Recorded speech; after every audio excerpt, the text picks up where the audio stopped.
All right, guys, we're here on Davis Island.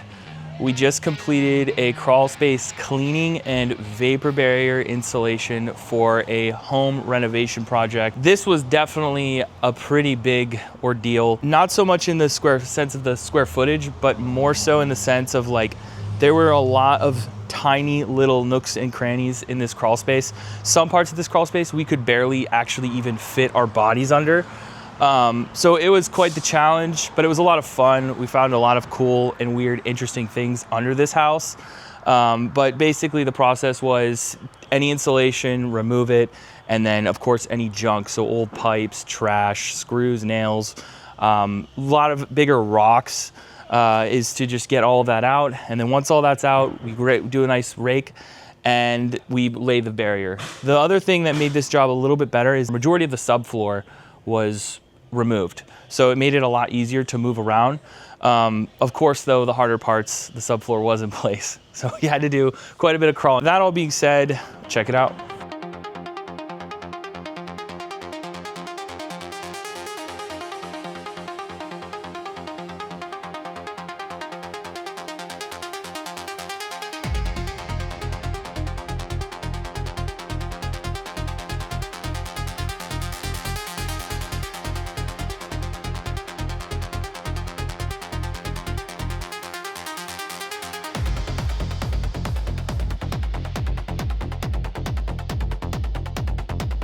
This is 10 mil plastic.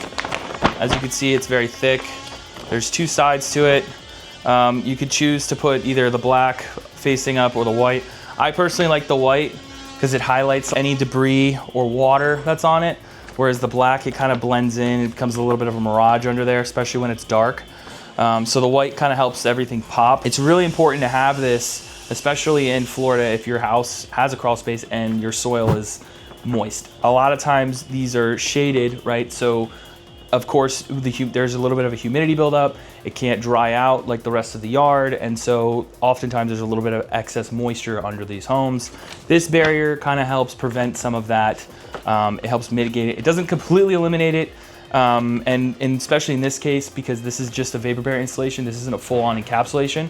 So the vents, it allows outside air to still flow in and out from under the home, which is a positive because any moisture that does find its way for whatever reason on top of this barrier, it's gonna dry out, which in my opinion, I think that is best case scenario. That all being said, this was a fun project, and if you have a crawl space and you have questions on it, don't hesitate to reach out to us because we'd love to help you out.